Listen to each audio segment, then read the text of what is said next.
Salut à toutes et à tous, bienvenue, vous êtes dans la bulle. Aujourd'hui, je reçois bonjour Nathalie Nathalie. Albou.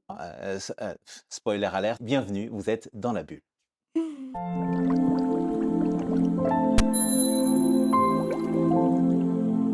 Bonjour Nathalie, ça va? Bah, ça va bien Enzo? Enfin, ça y est, on se voit pour de vrai. C'est vrai, Hein? on s'est beaucoup croisés. Qui es-tu Nathalie? Qui je suis? C'est une question que je Alors non, non, oh trouve là là, oui, di pardon, j'oublie à qui je m'adresse. Je vais mais recommencer. je vais te répondre. Oui, je sais bien. OK, alors vas-y, qui es-tu? Écoute, moi, j'ai envie de me définir d'abord comme une femme libre. J'ai vraiment fait des choix dans ma vie, parfois des choix, audacieux, à différents niveaux et donc je me définirais d'abord comme, une femme amazone qui a voulu être maîtresse de son destin et voilà, prendre ses responsabilités. Donc ça, c'est vraiment ce qui définit mon tempérament, ce besoin de la liberté. Après, je suis aussi quelqu'un de passionné, passionné par la connaissance, passionné par la transmission. Donc ça, c'est aussi le fil rouge, en fait, de tout mon parcours. Est-ce que tu peux nous dire professionnellement ce que tu fais? Alors, ce que je fais depuis 25 ans, en fait, j'exerce comme coach, coach neuro-émotionnel et business. J'ai eu une première vie avant, mais depuis 25 ans, je me suis réorientée dans l'accompagnement humain. Ma passion, en fait, c'est d'aider les gens à libérer leur potentiel. Et plus spécifiquement, j'accompagne les entrepreneurs en croissance, j'accompagne les dirigeants en transition, je les accompagne dans une expansion à la fois de leur carrière, de leur entreprise, mais aussi dans un alignement de leur personne pour qu'ils vivent une vie qui les inspire et sans regret. Tu dis que tu fais ça depuis 25 ans. Oui, Avant ces 25 ans, c'était quoi? ouais, j'ai eu une première vie. En fait, j'étais passionnée de littérature dès mon plus jeune âge. Donc, j'ai voulu faire des études littéraires. Donc, j'ai suivi la voie, classe préparatoire, normale sup, agrégation. Et tout au long de mes études, qui m'ont passionnée, je me disais, de toute façon, je ne ferai pas d'enseignement. Et à la fin de mes études, on m'a proposé un poste à la fac. J'avais 23 ans. Je me suis dit, ça ne se refuse pas. Donc, je suis rentrée dans une première carrière qui était une carrière universitaire, qui a duré une quinzaine d'années, pas seulement à l'université, dans différents univers. Mais parallèlement à cette carrière, j'avais toujours cette conviction que je n'étais pas à ma place. Donc, en fait, j'ai cherché ma voie et ça m'a pris une dizaine d'années. Et donc, j'ai découvert le coaching tout à fait par hasard en partant en vacances au Club Med, en sympathisant avec des gens à table. On se présente et là, un homme me dit, moi, je suis coach. C'était en 2000. En 2000, coaching, personne ne connaissait. Et du coup, en fait, j'ai eu le coup de cœur quand il m'a raconté ce que c'était. Et à partir de là, j'ai choisi de bifurquer. Et là, j'ai entrepris ma reconversion dans les années 2000, entre 2000 et 2003. C'est-à-dire que donc tu es enseignante, en université. Allez, s'il y avait quand même quelque chose à retenir de cette période, de chouette. À de chouette, ça a Ouais. été des rencontres, parce que en fait, j'ai eu de belles rencontres avec les étudiants. Pas tous, mais il y a eu des rencontres de cœur avec des personnes qui ont vraiment apprécié mon enseignement, avec qui j'ai gardé un contact. Plus des personnes que j'ai eues, pas à la fac, mais en classe prépa et aussi au lycée.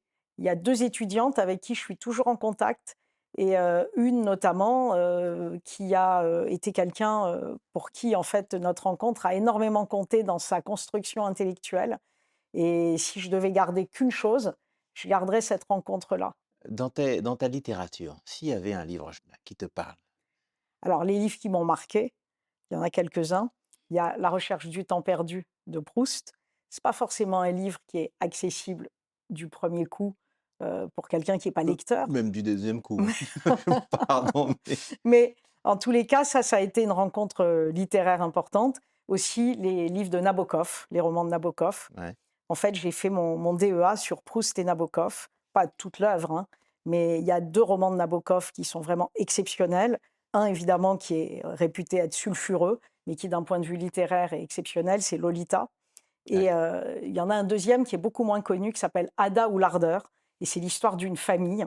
Et en fait, Nabokov, c'est un virtuose du style et de la psychologie, comme Proust en fait. Nathalie, tu m'emmènes dans des trucs que je n'avais pas du tout l'intention. Là, tu me parles de Lolita. Moi, j'ai envie de m'arrêter sur Lolita. Nabokov, je maîtrise pas complètement, mais effectivement, Lolita, je voulais avoir ton regard sur une Lolita aujourd'hui parce que ça part de là, quoi. Et oui, alors aujourd'hui, je pense que c'est un roman qui est vraiment scandaleux parce qu'aujourd'hui, dans l'époque où on vit, c'est difficile, si tu veux, de présenter ça au monde, quoi. Mais en fait, c'est bon, c'est l'histoire d'une passion dévorante Mais derrière cette passion dévorante, il y a une pathologie. En fait, le personnage principal, c'est Lolita, mais c'est aussi cet homme qui tombe fou Ah amoureux oui. de cette jeune adolescente et qui, en fait, est complètement emporté et dévoré par une passion vis-à-vis de laquelle il perd tout contrôle. Et en fait, c'est l'histoire, si tu veux, de quelque part une descente aux enfers aussi, tu vois, pour les deux personnages. Parce que dans la deuxième partie du livre, il y a un road trip et ça a été bien restitué. Il y a un film, je ne sais pas si tu l'as vu, Je l'ai c'est un pas vieux vu. film, mais il y a un film de ce roman qui est assez bien fait. Eh beh, tu Et sais quoi? Beh, ça m'intéresse vraiment, beaucoup parce que c'est toi qui me le recommandes et du coup, je vais le regarder avec un œil qui n'est pas le même et en tout cas, je vais essayer de le regarder avec ton œil. Tout à l'heure, tu parlais de 2000, 2000, tu découvres le coaching. ouais. Comment est-ce que tu vois cette évolution-là? Et lorsque toi, tu es coach il y a 25 ans, aujourd'hui, il y a plein de coachs. Comment est-ce que tu fais la différence, toi, dans ton métier, pour ne pas être, dilué dans ce maelstrom, coach? Alors c'est une vraie question. Maintenant, bon, moi j'ai eu la chance justement d'être dans les pionniers du coaching. Parce que se former il y a 25 ans, c'était quelque chose de très confidentiel, il y avait très peu d'écoles. Après avoir fini ma formation qui a duré entre 2 et 3 ans, parce que j'ai fait plein de choses autour, que je ne vais pas évoquer maintenant, mais j'ai pas fait qu'une formation de coach. J'ai rejoint une marque américaine et là, j'étais, vraiment, manager de la formation d'une marque américaine qui était mondiale, donc j'étais manager pour la France et c'était une marque aussi où on faisait beaucoup de formation. Mais j'ai été formée à l'américaine. Donc si tu veux, j'ai eu cette double approche. J'ai eu dès le départ une approche, bah, française, puisque je me suis formée dans une école française qui existe toujours et j'ai eu aussi une formation à l'américaine qui a été déterminante dans la construction de cette nouvelle identité professionnelle. Aujourd'hui, ce que je pratique n'a plus rien à voir avec ce que je faisais il y a 25 ans, puisque en 2016, je me suis formée sur une approche basée sur les neurosciences et aussi sur la biologie cellulaire. C'est-à-dire que ce qui a changé, c'est qu'au départ, le coaching, c'était quelque chose d'assez mental finalement et de comportemental. Aujourd'hui, j'accompagne mes clients dans une transformation neuro-émotionnelle. C'est pour ça que sur LinkedIn, je me suis surnommée la coach neurobusiness. Parce qu'au service du projet entrepreneurial, je t'accompagne dans une transformation qui va de l'intérieur vers l'extérieur. C'est-à-dire qu'on va reparamétrer des éléments de ton système nerveux pour te permettre de créer l'autorisation qui te manque dans ton expansion, en fait. Maintenant, ce qui va me distinguer, c'est d'autres choses. Bah, déjà, c'est ma culture intimiste à la française. Tu n'as peut-être pas beaucoup de coachs qui sont normaliens agrégés. Alors, ce n'est pas le titre qui compte. Ce qui compte, c'est la construction intellectuelle que tu réalises à travers un parcours comme celui-là, qui fait que tu as une compréhension de l'humain, déjà, et des grilles de lecture qui ne sont pas celles de tout le monde. Après, moi, j'ai fait à peu près 25 ans de travail thérapeutique sur moi. Donc, j'ai aussi cette grille de lecture du travail thérapeutique. Et puis, évidemment, il y a la culture et il y a aussi toute ma passion pour ce que j'appellerais la connaissance plus cachée, la physique quantique et aussi la spiritualité. Donc en fait, si tu veux, aujourd'hui, mon travail, c'est un accompagnement qui est vraiment, alors je pourrais dire holistique, bon, c'est un mot à la mode, Ouais. mais au-delà de ça, c'est vraiment, je coach la personne au service de sa raison d'être et de sa mission. Et on C'est est bien au-delà des objectifs et des performances à accomplir. c'est-à-dire que tu trouves dans le coaching, tu cherches la raison d'être de la personne? Mais je l'accompagne vers sa raison d'être parce qu'en fait, je suis sûre que toi, par exemple, quand tu te lèves le matin, tu es inspiré par ta journée, par ce qui t'attend, par tes clients, parce que tu es à ta place. Ben, moi, j'aime accompagner mes clients, chefs d'entreprise, entrepreneurs ou cadres en transition, dans une posture qui va leur permettre de se sentir à leur place. Parce qu'aujourd'hui, tu as beaucoup de souffrance au travail et ça n'a rien à voir avec le statut salarié ou entrepreneur, parce que tu peux être dans la souffrance en tant qu'entrepreneur et il n'y a rien de mal à être salarié si on est à sa place et si on se sent bien. Donc, ce n'est pas une histoire, tu vois, de statut ou de fonction. C'est en fait, est-ce que ce que tu es en train de faire tous les jours, auquel tu te consacres, je sais pas, 10, 12 heures par jour, est-ce que c'est quelque chose qui t'anime? Est-ce que c'est quelque chose qui te crée de la passion, de l'excitation ou du sens? Et en fait, moi, c'est ça mon rôle, c'est de permettre à mes clients d'être dans la juste place pour eux. Et tu es normalienne, Ça, agrégée normalienne. c'est Non un mais plus. Ça, je vais te dire, ça m'a ouvert des portes, tu sais où? Dans les grandes entreprises. Parce que quand j'ai affaire à des énarques, quand j'ai affaire à des polytechniciens ou à des HEC, bah, je pense qu'ils se sont dit: «OK, je peux parler avec quelqu'un qui est un peu d'égal à égal sur un plan intellectuel». Au départ, tu sais, quand j'ai commencé, parce que quand tu passes 10 ans dans le milieu de l'enseignement, j'ai même passé peut-être plus que 10 ans, peut-être 15 ans. Tu débarques, tu es chez Yoplait ou tu es chez Ford. Tu es face à des gens, tu connais pas leur métier. Tu vois, au départ, des métiers comme la supply chain, je savais pas ce que Ouais, c'était. bien sûr. Et en fait, grâce à mes clients, ben, j'ai tout appris. J'ai appris à comprendre. Et je pense que c'est là où mes études m'ont aidée, c'est que j'ai su trouver le chemin pour combler ce qui au départ était des lacunes. Et j'ai réussi à compenser ces lacunes grâce aussi à l'initiation finalement que m'ont apporté les entreprises et les gens que j'ai rencontrés dans les entreprises. J'ai eu la chance d'avoir voilà, des clients extraordinaires et de travailler avec des très belles entreprises pendant longtemps. Aujourd'hui, je fais beaucoup plus de coaching que d'intervention dans les grandes entreprises, mais j'ai encore quelques clients dans des grandes entreprises. Le fait que tu sois normalienne, justement, t'a ouvert les portes et puis l'expérience, la force de l'expérience et cetera. Et aussi la dimension thérapeutique, parce que tu as Et beaucoup de et et coachs qui n'ont pas cette posture où, en fait, si tu veux, je ne le mets pas forcément en avant sous cette forme-là, mais moi, je suis coach et j'ai une dimension thérapeutique dans mon approche. d'accord. Et c'est une dimension que je pense développer dans les prochaines années, encore plus. Parce qu'en fait, les gens viennent à toi. Ils viennent pour une problématique professionnelle. Ils veulent changer d'environnement, ou ils veulent lancer leur entreprise, ou ils veulent faire plus de chiffre d'affaires, etc. Mais en réalité, C'est plus profond que ça. c'est beaucoup plus profond que ça. Et donc, comme j'utilise souvent cette métaphore, je dis, toi, tu viens avec l'arbre et moi, je t'emmène dans la forêt. Ouais. L'arbre, c'est ton symptôme. C'est ce avec quoi tu vas venir en surface. Mais si je reste au niveau de l'arbre, je manque la cible. C'est comme si toi, tu vas par exemple chez ton ostéo, chez ton chiro, tu as mal au pied. Mais peut-être ton problème, il est dans ton sacrum ou il est dans tes cervicales. Et c'est parce que tu as un problème au cervical que tu as mal au pied. Donc l'ostéo ou le chiro, il ne va pas traiter que ton pied. Il va regarder toute ta structure et il va aller débloquer l'endroit qui va libérer ton pied. Du coup, toi, tu es fâchée avec la médecine. Alors, je ne suis pas fâchée parce que je suis fille de chirurgien Ah bah, et ex-femme de médecin. eh bah, dis Donc, donc. toute ma vie, j'ai vécu entourée de médecins. Même mon ex-beau-père est médecin. Donc, j'ai vécu dans le milieu médical. Après, on va dire que peut-être dans les années 2012, je me suis intéressée à partir de cette période à la santé holistique. Et quand tu es médecin ou généralement, tu soignes là où tu as mal, Voilà, point. en Et tu vas France, pas pas en médecine chinoise. absolument. Alors on va dire en médecine occidentale alors? Voilà. En médecine Eh oui. occidentale, ouais. Et donc j'ai un peu l'impression quand même que si je faisais de la thérapie, de Monoprix, pardon pour, Monoprix, mais, de supermarché, heu, j'ai quand même l'impression là que tu es parti chercher des choses, malgré les chirurgiens ou tous médecins qu'ils étaient, Bah, non? en fait, si tu veux, alors moi, je suis un peu, si tu vas sur le terrain de la médecine, je suis un patient très particulier. Tu me dis un truc, je vais aller vérifier, Ouais, tu vois, ou je vais prendre un deuxième avis. Bon, j'ai la chance d'être en bonne ouais. santé. Jusqu'à maintenant, voilà, j'ai pas eu affaire à des investigations poussées, mais en tous les cas, c'est vrai que j'ai du mal à maintenir au premier degré.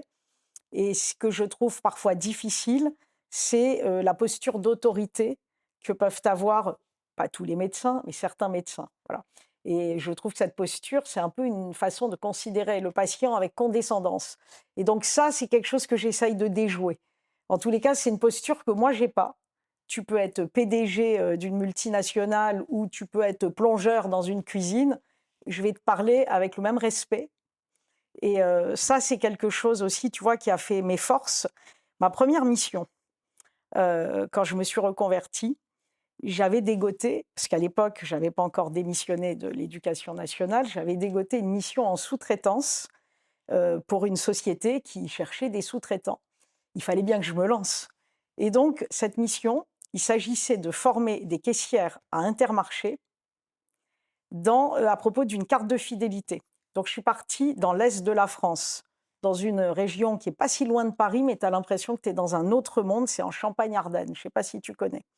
J'ai sillonné Champagne-Ardenne pendant 10 jours. Tu vois, ma mère était venue garder mes enfants. C'est à te dire à quel point je voulais vraiment tourner ma page professionnelle, mais j'ai aussi été chercher des choses pas forcément faciles. Et mon challenge, c'était de me dire, est-ce que je vais pouvoir parler à des hôtesses de caisse de la même manière que je parle à mes étudiants dans une salle où j'ai 50 personnes pour un cours sur le diable dans le récit? Et là, avec ma carte fidélité, là, comment je vais faire? Et en fait, bon, le kit pédagogique était bien fait. Et ma victoire, ça a été que cette première expérience, ça a été un succès incroyable. Et là, je me suis dit, yes, c'est bon, je peux parler à tout le monde.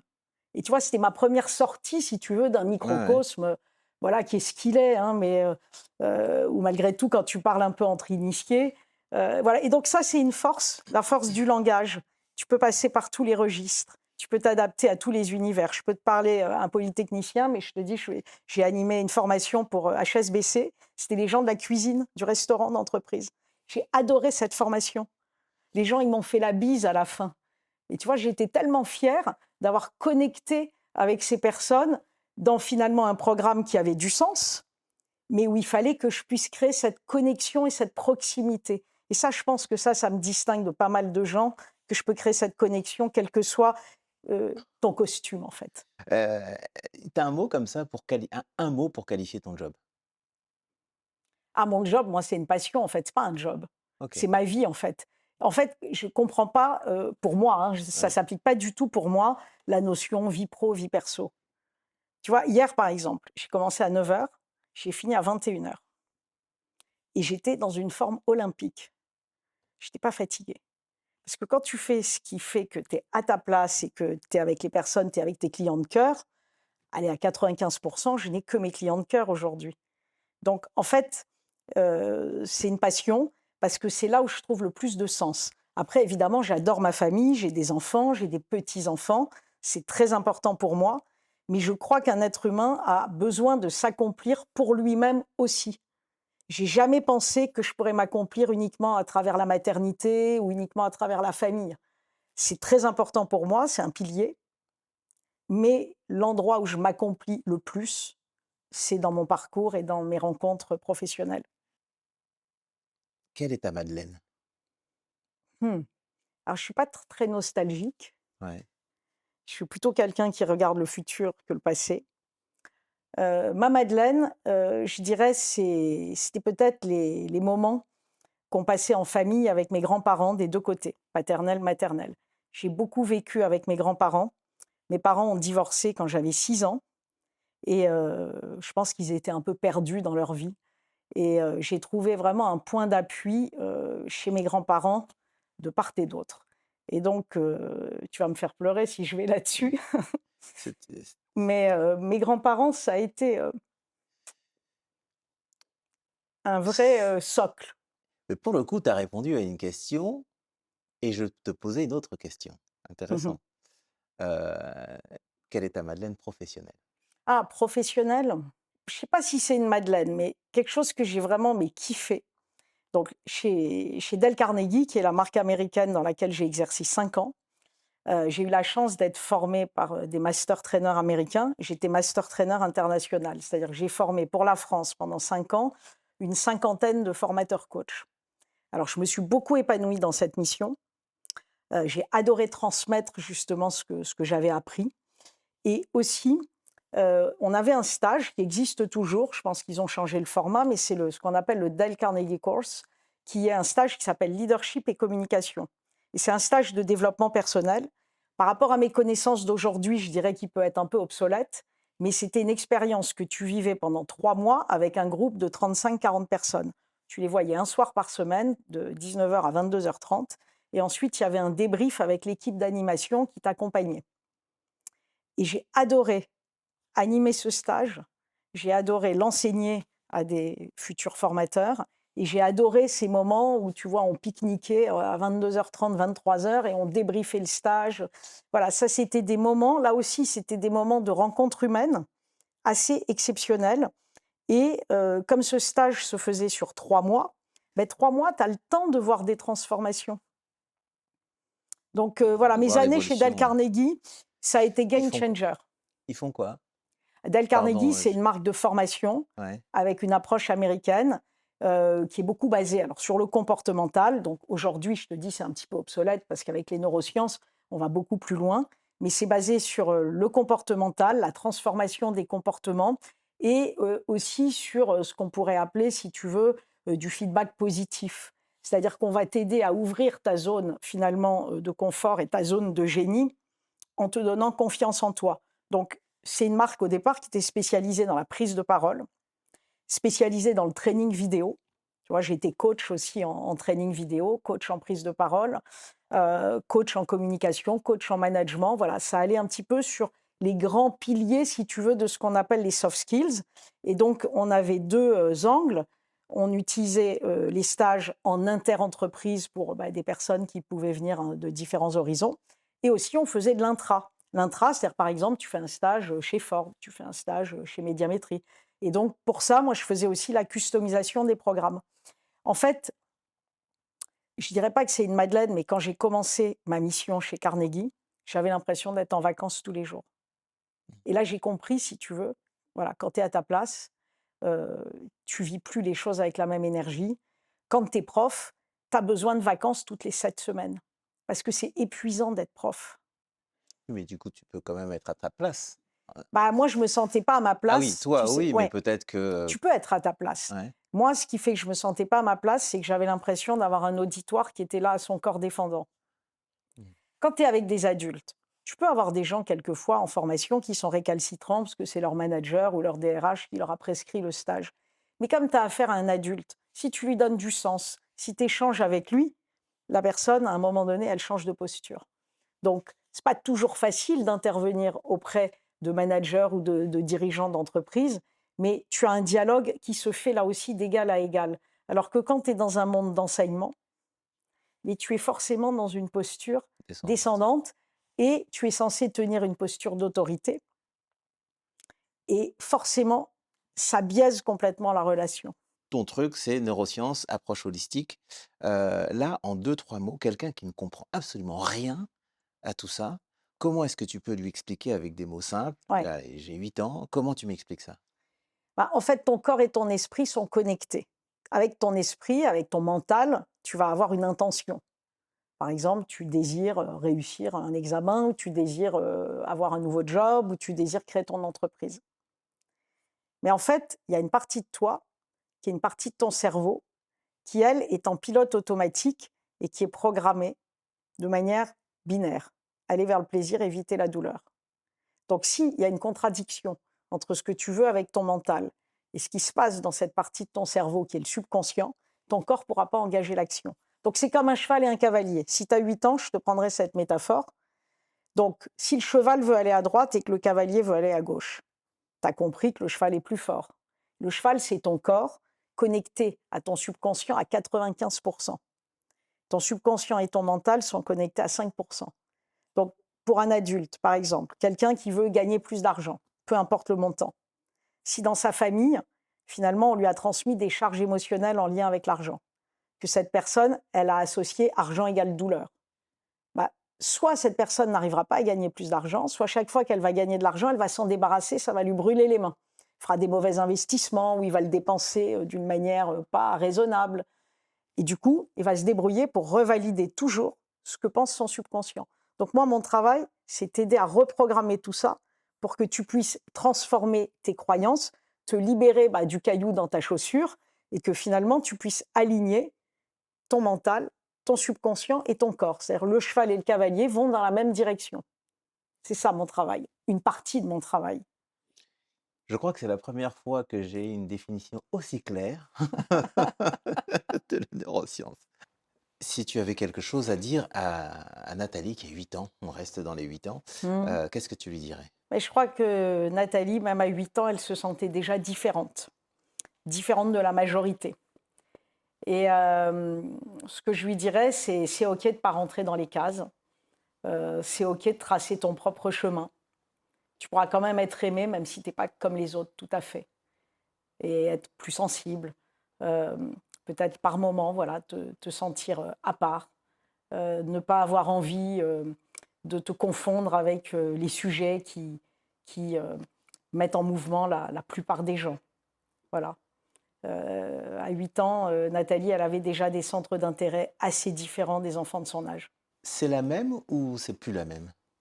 Hmm. Parce que là, tu parles d'elle comme si ça n'était pas toi. Je l'ai un peu perdue de vue, en fait. Ouais. Donc, c'est assez difficile, en fait, pour moi. L'enfance, ce n'est pas la période que je préfère. même si ma vie est très loin d'être celle de Cosette, Ouais. j'ai quand même eu une enfance traumatique parce que le divorce de mes parents a été très particulier. Et donc, je pense que pour survivre à une grande détresse, j'ai refoulé beaucoup de choses. Et notamment, j'ai peut-être coupé la connexion avec cet enfant que j'étais. J'ai beaucoup plus de souvenirs précis à partir de mon adolescence. Et je préfère de loin la personne que je suis devenue et tout ce que j'ai pu construire. Certainement, l'école, et c'est sans doute pas un hasard si j'ai enseigné, l'école m'a sauvée. L'école m'a sauvée. J'ai eu la chance finalement d'avoir des facilités scolaires, d'être plutôt bonne élève, alors pas dans toutes les matières, mais très tôt j'ai eu mes matières de prédilection. À 12 ans, j'avais décidé que je ferais une cagne. J'ai jamais dérogé de cette voie. Et donc je crois que l'école, la littérature, la rencontre avec deux professeurs, et notamment un professeur de français, m'ont permis en fait de construire une identité avec une forme de solidité malgré une enfance qui a été choyée. Hein, donc en apparence, on pourrait dire que j'avais tout, mais je pense qu'il m'a manqué l'essentiel. Donc je ne sais plus très très bien, pour être très franche, quels sont les rêves que je pouvais avoir à 8 ans. Mais ce dont je me souviens vraiment, c'est que je me sentais différente. Après le Club Med, les choses ont un peu changé à ce moment-là et tu t'es, Oui, j'ai eu 2 points de bascule autour de la trentaine. La décision de divorcer que j'ai prise à mes 30 ans. Voilà.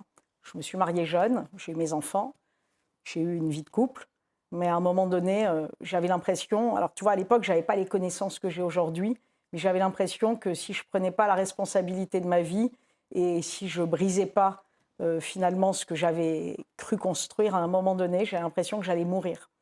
Et donc, ma première décision, ça a été de divorcer.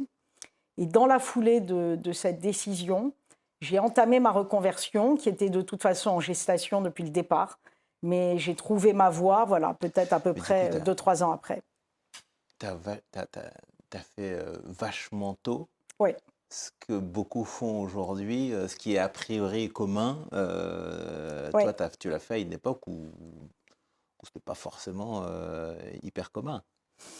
Ah, j'ai des amies Ouais, femmes qui ont eu à peu près le même à parcours. la même époque, qui ont eu leurs enfants assez jeunes. Sans doute, j'ai divorcé plus tôt que Oui, les gens ne c'est divorcent 30, aujourd'hui. ouais, 30 ans. Oui, j'ai eu mes enfants à 24 et 26 ans. Mais c'était une volonté d'avoir ma famille, d'avoir mes enfants. Après, ce qui s'est passé, c'est que l'homme que j'avais choisi, et qui est quelqu'un de bien, hein, c'est pas la question, c'est qu'on n'a pas évolué ensemble. Et à un moment donné, l'écart est devenu beaucoup trop grand. Ce qui a accéléré ma transformation, c'est le travail thérapeutique. Parce qu'évidemment, quand il y en a un qui se met en chemin et pas l'autre, ça peut être assez vite compliqué. Voilà. Et donc, c'est pour ça que j'ai assumé d'être une Amazone, finalement. Une fois, quelqu'un m'avait dit ça, m'avait dit, t'es une Amazone. Et en fait, aujourd'hui, je regarde ma vie et oui, c'est ce que je suis. Tu vois, dans la posture, c'est vrai que j'ai une énergie qui n'est pas qu'une énergie féminine. J'ai aussi une énergie assez yang qui fait que j'ai beaucoup d'hommes dans ma clientèle. Tu vois, beaucoup de femmes revendiquent aujourd'hui de coacher les femmes. Moi, je coach des femmes, mais je coach des hommes. Et je pense que les hommes se sentent en sécurité aussi parce que j'ai la force, en fait, de tenir un cadre aussi avec un homme qui a du caractère comme avec une femme qui a du caractère. Pourquoi est-ce que tu es venue, Nathalie? Pourquoi est-ce que tu es venue lorsque je t'ai proposé de venir dans la bulle? Écoute, d'abord, j'ai été ravie de ton invitation. On s'est croisés, on a ce point commun d'être tous les deux membres du CGBB. Donc, on s'est croisés à maintes occasions. Et puis, j'ai vu passer dans ton émission des personnes que je connais, que j'apprécie. Et je crois que je t'ai lancé ça quand on s'est vu à un dîner il y a quelques mois. Et je t'ai dit, tiens, ça me ferait plaisir de parler avec toi aussi et d'avoir un échange. Et du coup, tu m'as invitée. J'adore les rencontres, j'adore les échanges, les conversations, la parole. Et voilà. Donc, j'ai répondu spontanément, sans un esprit de calcul derrière. En tout cas, merci beaucoup. C'était. Tu m'as fait dire des choses que j'ai jamais dites devant une caméra. Mais oui, mais je crois que c'est parce que. Alors, j'en suis très flatté, Parce premièrement. que j'ai l'habitude de la caméra Ouais. et faire des vidéos et tout ça, je suis à l'aise pour le faire. Mais tu m'as fait parler de choses qui ne sont pas dans mes notes et surtout que je n'ai jamais dites devant une caméra. Alors, c'est toi qui choisiras si on les laisse ou pas. Tu me le diras. J'ai pas de problème à les laisser parce que en fait, je pense que tu vois, on vit une époque où en fait, ce qui fait que tu rentres en résonance avec les gens, c'est aussi que tu puisses être dans tes espaces de vulnérabilité. C'est pas être sur une posture.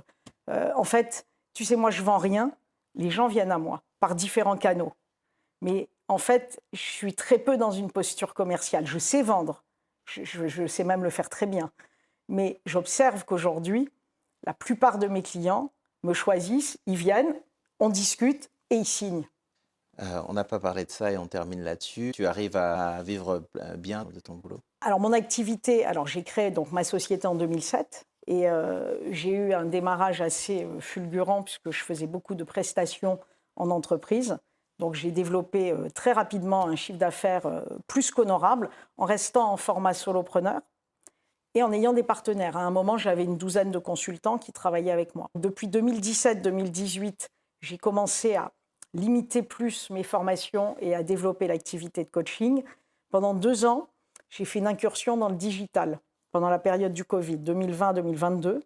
J'ai collaboré avec un entrepreneur digital assez important et j'étais directeur de l'expérience client pendant 2 ans. J'ai beaucoup appris, j'ai travaillé avec des gens qui avaient 30 ans, donc qui étaient même plus jeunes que mes enfants. Ça a été vraiment une super expérience. Et en 2022, quand cette expérience s'est arrêtée, elle prenait à peu près 50% de mon temps. J'ai entrepris vraiment de redéployer mon activité de nouveau à une échelle plus importante. Et en fait, j'ai fait une très belle année 2024. Et là maintenant, voilà, mon nouveau modèle est en train de se mettre en place. Il n'y a pas que le coaching, hein, j'ai des immersions. J'ai aussi créé un concept de dîner, des dîners d'entrepreneurs. Je serais ravie de t'accueillir si ça te tente. Avec Tous les plaisir. mois, je réunis une quinzaine d'entrepreneurs sur 3 concepts, networking, convivialité, inspiration. Et donc, je suis en train de créer une communauté depuis 2023 qui rassemble des entrepreneurs de cœur, des gens qui partagent des valeurs, qui sont en résonance les uns avec les autres. Ils viennent de tous horizons. Et j'ai aussi des séminaires en immersion qui sont des séminaires de transformation qui complètent le coaching. Voilà, et là, je réfléchis à d'autres offres. On est à l'époque des réseaux sociaux où il faut prendre sa place. Ce n'est pas si évident pour tout le monde. Effectivement, et je trouve, que tu t'exprimes parfaitement bien, que Je te c'est très remercie. clair, que c'est très straight to the point aussi, même si tu racontes plein de choses, mais ton fil est totalement clair. Et effectivement, tu es assez présente sur les réseaux. Et apparemment, celle qui m'accompagne sur Instagram m'a dit que j'étais en train de prendre une ampleur sur TikTok, tu vois, qui est un réseau que je me connecte jamais. D'accord, voilà. Bon, bah Voilà, voilà. mais donc en fait, c'est une nouvelle époque Ouais. qu'on vit. Et justement, j'accompagne aussi mes clients dans cette prise de place sur les réseaux. Ceux qui veulent, en tous les cas, et ceux qui veulent vivre une expansion ont besoin aussi de prendre cette place. Est-ce qu'il y a une question que je ne t'ai pas posée, que tu aurais aimé que je te pose? Non, il y a plein de sujets dont on Ouais. pourrait parler, mais écoute, déjà, c'est une super expérience de partager ça avec toi. Merci, Tu m'as Nathalie. emmené sur d'autres terrains que mes terrains habituels. Je sais tout ça. Je serais ravi, comme je te disais tout à l'heure, de discuter avec toi et de parler de plein de choses parce que tu ne sais pas à quel point tu as appuyé sur des petits boutons. Merci à toutes et à tous. On était avec Nathalie Albou, qui est notre coach neurobusiness et vous étiez dans la bulle. À bientôt. Salut Nathalie. Salut Enzo.